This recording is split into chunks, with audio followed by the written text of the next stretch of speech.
Welcome to BNEWS Weekly. I'm Phil Gallagher, along with BNEWS Director Rich Hosford, BNEWS reporters Chris Flaherty and Robert Parris, Peter Brown with the weather, Ian Cassiola with the Community Bulletin Board, and Marge McDonald with Senior News. Thank you for joining us. A Burlington man pleaded guilty on Monday in U.S. District Court in Boston to trafficking 3 women for sex and threatening them with violence. Barry Davis, 38 of Burlington, pleaded guilty to 3 counts of sex trafficking by force, fraud, and coercion, and 3 counts of interstate transportation with intent to engage in prostitution. This was from a release from U.S. Attorney William D. Weinreb's office. According to authorities, in 2015, Davis used falsehoods and the promise of drugs to persuade 3 women in 2 separate incidents to trust him. He then posted online advertisements and used threats, violence, and drugs to cajole the women into prostitution. He would also threaten them if they did not make enough money for him. Davis was arrested in August of 2015 after a woman from Lawrence texted her boyfriend that she was being held against her will in a hotel room in Milford, Connecticut. She said she was being treated like a sex slave. Lawrence police contacted authorities in Milford, who were able to ping the woman's phone to the area of a Motel 6, where the woman and 2 others were rescued, and Davis was arrested. Each charge of sex trafficking by force, fraud, and coercion provides for a mandatory minimum sentence of 15 years and up to a lifetime in prison, 5 years of supervised release, and a fine of $250,000. Each charge of interstate transportation of an individual with the intent to engage in prostitution provides for a sentence of no greater than 10 years in prison, 3 years of supervised release, and a fine of $250,000. If the court accepts the plea agreement, Davis will be sentenced to between 15 and 20 years in prison. U.S. District Court Chief Judge Patty B. Saris scheduled sentencing for August 8, 2017. Burlington's watering ban has been lifted, but a year-round, even odd day restriction has been put in place. On Monday night, the Board of Selectmen, at the recommendation of DPW Director John Sanchez, lifted the watering ban that was in effect since last summer as a water-saving measure due to the drought. The board also approved a new watering plan for irrigation systems that will be in effect year-round. Sanchez said the proposed changes are meant to save water in general, since 3 of the town's 7 wells have been offline for a couple of years due to contamination and increased EPA restrictions. The first change is that automated watering will be restricted between the hours of 9 a.m. to 5 p.m. all year long. Sanchez said studies have shown that during the time when the sun is out, most water evaporates before it can seep into the ground. The second is that residents and businesses will only be able to water every other day. Watering will be on even odd days based on the property's address, meaning that if you have an even number for an address, you can water on even days of the month, and vice versa for the odd addresses. Everyone can water on the 31st of the month. There are exceptions to the restriction, including watering by hand, establishing new lawns, and planting and irrigation of public parks and recreation fields. There are also fines for breaking the water restrictions. On the first violation, a person will be issued a warning. On the second, a fine of $50 will be imposed, and a fine of $100 will be imposed for each subsequent violation. The new watering program was approved by a 4-0-0 vote. The board also voted to create a tiered rate structure for irrigation second meters. The new plan will increase the rates for everyone, but will have the biggest impact on homeowners that use the most water. You can see the new rates and read more details at www.bcattv.org/bnews. Last Tuesday, an open forum was held with regard to the upcoming renovation for the Human Services Building. BNews reporter Chris Flaherty spoke to Town Administrator John Petrin about the upcoming project and what it means for the Council on Aging and the other departments in the building. He files this report. The Human Services Building is home to several key Burlington organizations, like the Recreation Department, Veteran Services, and the Council on Aging. Renovations to accommodate the building's residents has been in the works for some time. On Monday, March 27th, Town Administrator John Petrin held an open forum to give an update on the project. It started, I think, 5 years ago with the COA saying we need space. And absolutely, we're tight in space in the Council on Aging area for their programming. So the selectmen had put together a committee that we looked at several options. And the one that was approved by town meeting was to renovate 33 Center Street, which is the old bank building near Town Hall, to move a department out of here and to allow more space within this building for programming. With one department relocating, we asked Petrin what the plans are for the new space and for the Council on Aging. So here, what's going to occur is that there'll be space up on the second floor, which is not used right now by the Council on Aging, for programming space. We will have additional space created. There'll be a new entrance area to the other side of this building where people can come in, and we'll have a new entry area, and space will be repurposed on the first floor as well. So we'll have additional rooms in which people can do exercising as well as getting together in groups. And finally, what does this mean for the other departments taking residence in the building? It's just changing a space for the other departments. So this is all about trying to create additional space for the senior center. Until next time, this is Chris Flaherty for BNEWS Weekly. Heads up to the residents in the Mill Street area. A Burlington resident told BNews that she encountered a pack of coyotes while walking her dogs in the conservation area off of Mill Street. She said the smaller of her two dogs was chased but fortunately found its way back home. Experts say that coyotes are usually scared by humans and will not attack people or bigger dogs.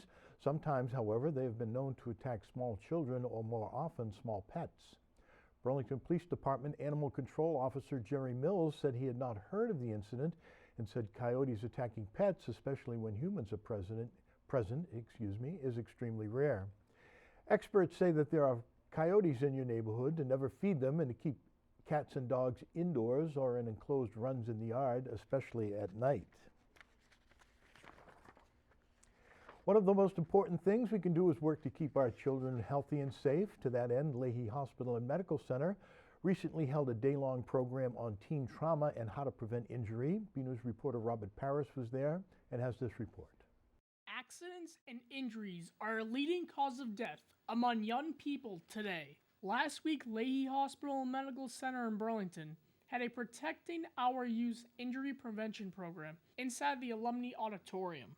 Speakers from different hospitals spoke about the causes of injury we see in children today, including teen driving, the effects of cyberbullying and sexting, cardiovascular diseases, orthopedic injuries, concussions, and bleeding emergencies. We have a variety of topics with great speakers that from both community, from academic settings, and from within the hospital setting itself. So we've touched upon really pretty much every topic. We've talked about cardiac emergencies, the importance of having AEDs on site. We've talked about cyberbullying, teen drivers, and ways to keep them safer. We've talked about concussions, and we will be doing a program called Stop the Bleed at the end of the day here, which is pretty exciting because it really is a program to address bleeding emergencies in not patients, but in community settings. Did you know that 27,000 car accidents happen every day? To solve this problem, traffic safety officers are trying to encourage new drivers to buckle up and pay attention to the roads. My talk today is going to focus on challenges that face new teen drivers. Well, there's a lot of them, but I'm going to focus today a little bit on distractions, which are huge, speeding, which would probably be number 2 in no particular order, and we're going to talk about seatbelts and sum it up with a few more details all around the end. Participants in the event hoped that the audience would take away something from each discussion. Well, I hope people take away a strong sense of awareness as to strategies that they can use to prevent injuries, not only for themselves, but provide education for the youth that they deal with. So we have a lot of school nurses present today, and it's nice to see that, with all the school emergencies and everything that have happened in the past. So injury prevention is, basically the goal. We have a great trauma center here, but prevention is really key. But one of the biggest things I want people to take home today is that we need to work together. This isn't a police department problem. This is an EMS problem, a fire services, or schools. Everybody needs to work together. Parents, students, teachers, all of us. Everybody needs to work together to keep everybody safe. And we're focusing today, my talk, on teen challenges, but it's going to take everybody to make a big difference. From Lahey Hospital and Medical Center, I'm Robert Paris for BNEWS Weekly. In recent years, the rise of opioid and heroin abuse has been a big issue plaguing many communities. One way some people further their addictions is by abusing prescription painkillers, and oftentimes they use drugs that are not prescribed to them, but instead to a family member. This week, the Senior Center held a program to help seniors learn ways to protect themselves and their family members from prescription drug abuse. BNEWS Director Rich Hosford was there and has this report. As people get older, they often need more medications than they did in the past, and due to injury or diseases that cause pain, some of those medications might be opioids. These medications can be highly addictive, and that can be a danger to both the seniors themselves and their younger family members who might be looking for pills to feed an addiction. Due to the rise of opioid abuse, the Senior Center recently hosted a talk from Middlesex District Attorney Marion Ryan on prescription drug safety and seniors. There's a lot of drug abuse going on among seniors, and I don't think people take it as seriously as they do the teenagers and the young adults, but it's definitely happening. Last year there was a couple of deaths from heroin overdoses among the seniors, so it's something that's important.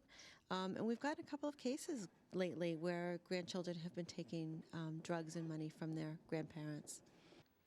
DA Ryan said her office has seen a significant increase in deaths from opioids and its related drug, heroin, in the past few years. Well, it's a big issue. I mean, as I mentioned, we had 251 fatal overdoses last year across Middlesex County. It's also just a resource issue. So, our goal is both in terms of the families and the people who are affected to prevent this, to educate folks to help do that, and also just to try to start turning the trend in the right direction. In her talk, Ryan had advice for seniors on ways to both protect themselves from being ripped off and for protecting their family members from abusing their prescription drugs.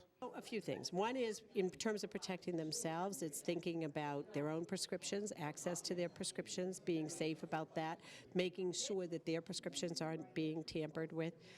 We talk a little bit about some of the signs that they might see in their own family members that they need to be thinking about. Is that an indication of some use of substances?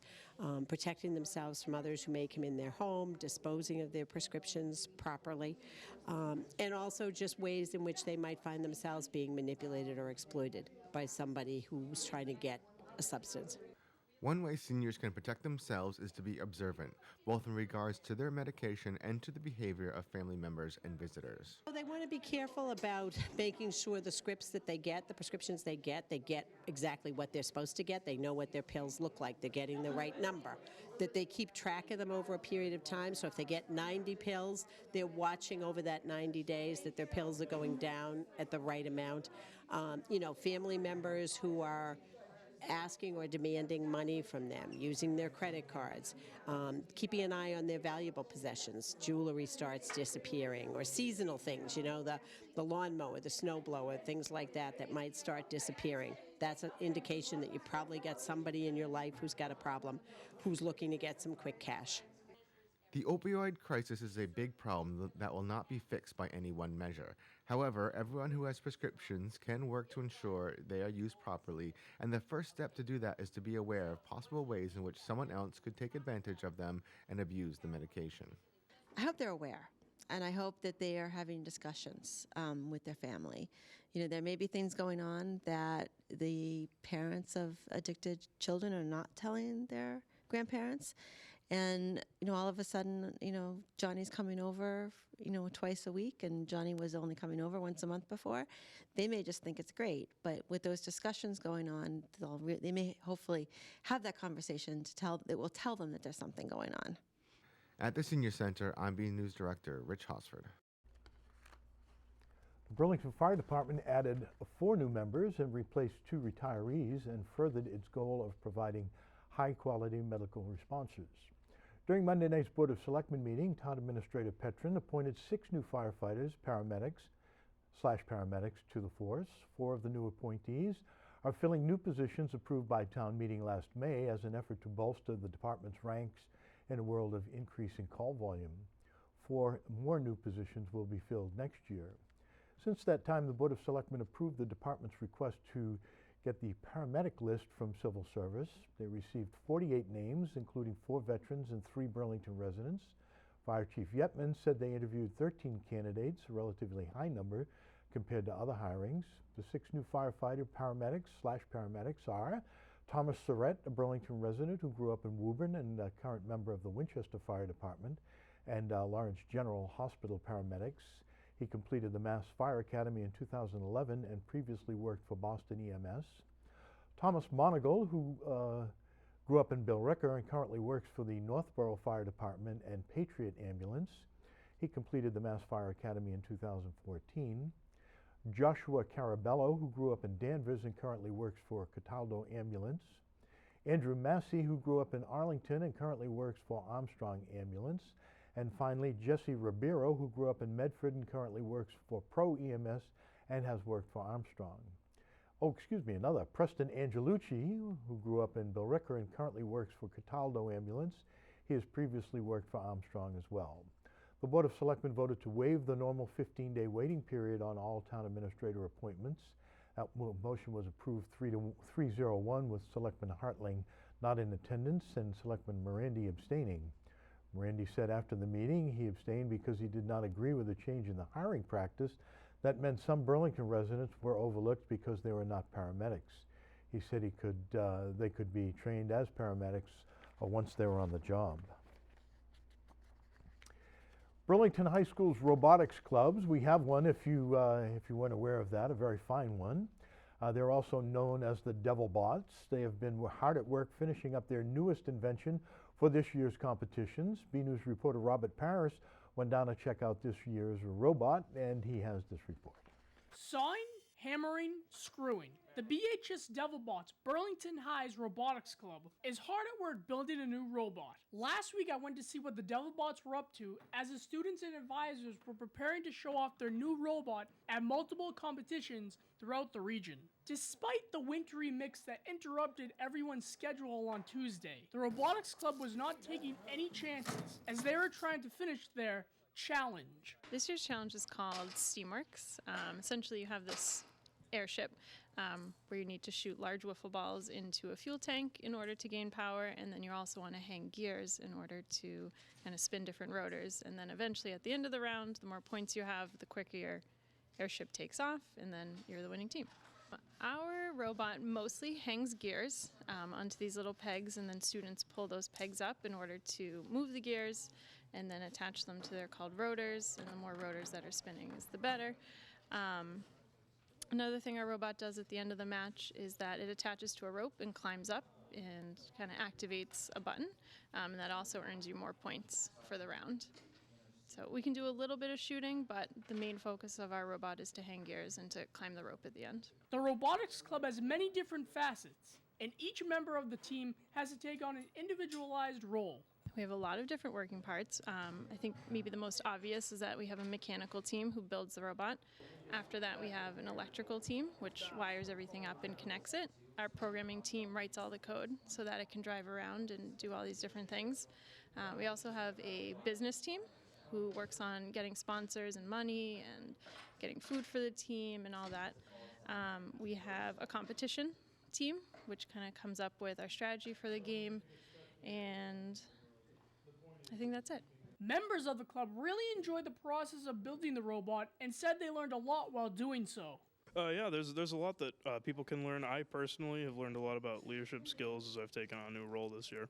I've learned a lot about computer science and how I can best use that in like real world applications like building robots, which is really cool. This year I've learned a lot about time management, I'm going to say. I think we've had some problems with time management this year. I think that we definitely could have done better, and I think that we are doing better now that our first competition has finally finished, and we have a chance to revise some of our things for our second competition. You learn a lot, like at the base level, about how to build something, how to design something, and it can't only look good in theory, it has to work in practice, which is hard when you have a lot of systems working together at the same time.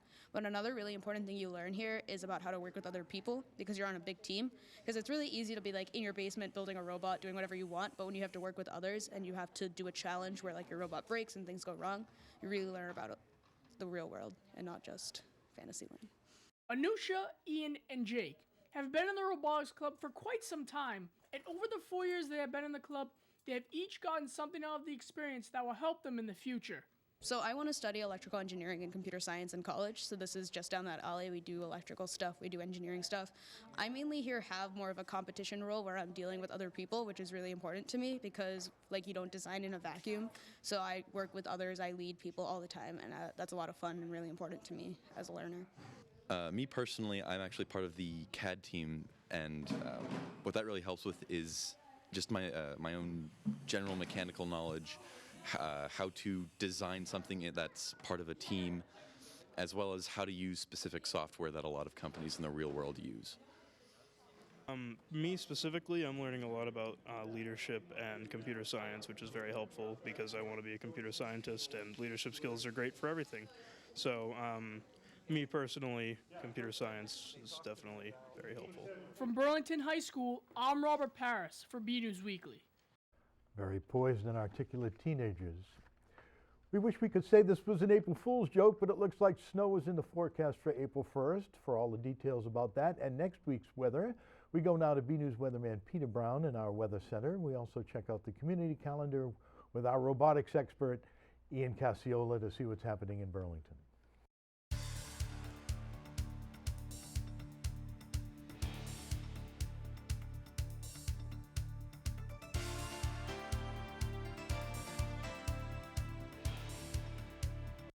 Well, hello everyone, and this is Peter Brown with a look at your weather for the next 7 days. And if you can believe it, here we are at the very end of March, heading into April.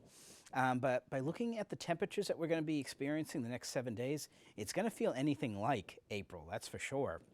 As we start off our period on Friday, last day of March, look at this, our highs are only going to be in the mid to upper 30s. And this mid to upper 30 temperature is actually going to bring with it quite a bit of wintry weather to the Burlington area. I know that's probably the last thing you want to hear after we had temperatures in the 70s back in February, but unfortunately, looks like winter is really unloading on us here at the very tail end. As you see, as we get to the end of the period, getting into the middle of the first week of April, our average highs are supposed to be in the low 50s, and it's going to be a struggle to actually get near that average high, even as we get towards the end of this period. However, the best thing you notice is look at how long those days are getting. The sun is setting now well after 7 o'clock, so there's ample sunshine if you have to get out and do any errands after work. So that's a great part of the season coming up. But as we go ahead, I'm going to show you a little bit about what's going to be going on with our weather for the next 7 days. And as you can see here, we're going to focus our attention on this little storm system here that's going to be developing off of the southern coast of New England. Now, when we put our forecast together, it actually looked like this might have been just a very light snow event, maybe mixed with rain. However, as we've gotten closer up into the forecast period, this storm looks like it's actually going to be moving much slower than originally anticipated. And it's also going to be laden with all kinds of moisture being dragged up from the Gulf of Mexico.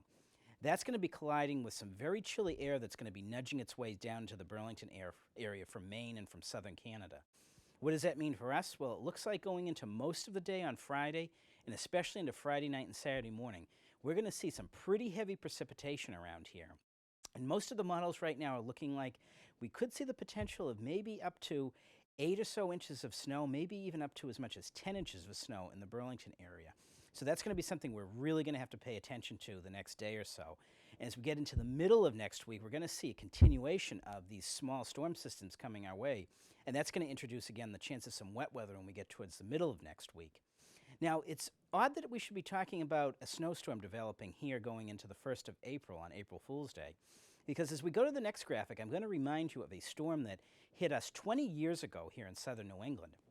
This was, of course, the April Fool's Day blizzard of 1997, and as many of you remember, here in the Burlington area, you can see right around here, and there was actually a very extensive area in Massachusetts where we saw between 20 and 30 inches of snow between March 31st and April 1st. And this was such a surprise because A week before that, we had temperatures up near 80. So it looks like we have a very similar pattern to what we were seeing 20 years ago, where we were seeing warm weather before this storm. And fortunately, though, it looks like we're not going to be getting maybe 20 to 30 inches out of this snow as it looks right now. We're probably going to have to cut those totals in half at least, so that's a good sign. But just to keep an eye out, winter is definitely not done with us, even when we get to the beginning of April. As we move ahead, I'm going to show you a little bit about the details of our 7-day forecast coming up. As you can see here, again, not a very spring-like pattern that we're seeing here. Look at this, Friday and Saturday, we see that chance of some very heavy snow mixed with heavy sleet and maybe even a bit of heavy rain. So we could see up to 8 to 10 inches of extremely heavy wet snow, which could bring down some power lines in the area. So keep that in mind as we head into the start of the weekend coming up. Now, as we get into Sunday and Monday, skies clear up a little bit, temperatures moderate a little bit into the mid and upper 40s. But again, we get to the middle of the week, Tuesday, we introduce that chance of rain again, and we see temperatures getting up near 50. As of right now, it looks like Wednesday is going to be the pick of our period, with temperatures fairly mild in the mid to upper 50s. And then to tail out our week on Thursday, getting into the end of the period, looks like we're going to end out with temperatures pretty seasonable, temperatures in the low 50s. So, folks, we are getting into the midst of spring, getting into April. I know it feels anything but that, but there are brighter skies ahead. The warm season is ahead of us. So get out there, enjoy the weather, and have a great week.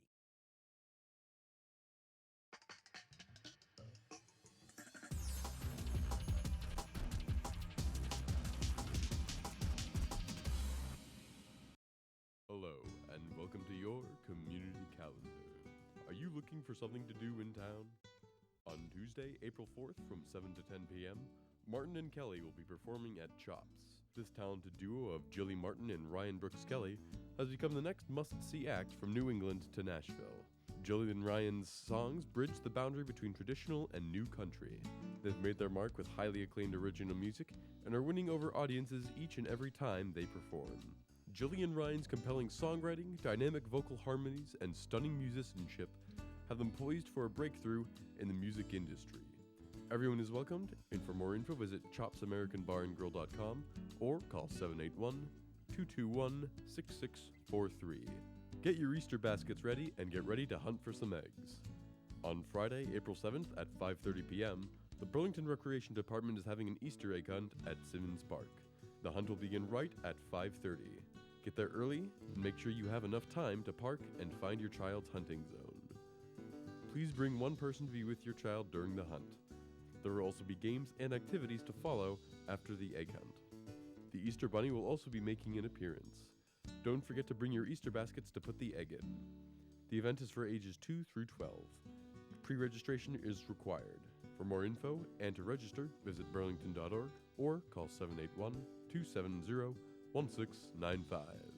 Burlington has many beautiful natural locations, so what better to celebrate them than a day of activities in their honor. On Saturday, April 8th from 10 a.m. to 3 p.m., the Burlington Rec Department is having a Youth and Human Services Day as part of their year-long celebration of their 50th anniversary. Come have fun at a few well-known locations in Burlington, including the landlocked forest, the Mary Cummings Park, the Marshall Simmons Middle School, and Simmons Park. There will also be games, activities, and much more. Everyone is welcomed, and the event is free. For more info on the event, visit the Burlington Rec Department at burlington.org or call the Rec Department at 781-270-1695. This has been your community calendar. I'm Ian Casiola. Back to you in the studio. There's always something cooking up at the Senior Center. We go now to Council on Aging Director Marge McDonald for the latest senior news. Hello. We have some fun things coming up for April to get you all out in the warmer weather. We are getting back outside to the high school track to walk on Tuesdays and Thursdays at 9 a.m. Walk around the track once or walk for an hour. It's up to you. Walk what you can. This year, thanks to the residents at Lahey Hospital, we'll have goodies and fun stuff to reward you for your efforts. The walking group is weather dependent, so if there's snow on the track on Tuesday, we won't walk. Atria will be our supper on April 19th, with sign-ups on Tuesday, April 11th at 2 p.m. We will be showing the movie First Wives Club, starring Bette Midler, Goldie Hawn, and Diane Keaton, on Monday, April 3rd at 12:30 p.m. The New Orleans Jazz Band will be here on Wednesday, April 5th at 12 noon. On Monday, April 10th at 1 p.m., we will have a couple of therapy dogs coming to the center. Therapy dogs Twinkle and Bentley will be here with their owners who will talk about their therapy dogs, and you will get a chance to pet them and interact with them. If you love pets but don't have one, this is a great chance to get your dose and give them back, kind of like your grandchildren. We do ask that people don't bring their own pets to this event. We also have the Life After Loss group meeting for those in any stage of grief at 1 p.m. as well. On Tuesday the 11th at 6 p.m., Ryan McInniff from Minute Women will be here to help you understand your options for caring for your loved one, whether they are your parent or spouse, and how to start your search for the right care for them. On Wednesday at 1 p.m., we have Coffee and Chocolate with Matty Camone of A Place for Mom. If his name sounds familiar, it should. He's worked for another senior care company in the area. Patriots Day is April 17th this year, and the Senior Center will be closed. I am looking for anyone who uses the premier services of the ride for stories about why the premier services are important to you. Please give me a call before Friday, April 7th at 781-270-1953 or email me at mmcdonald@burlington.org. That's all for now. I hope to see you at the Senior Center.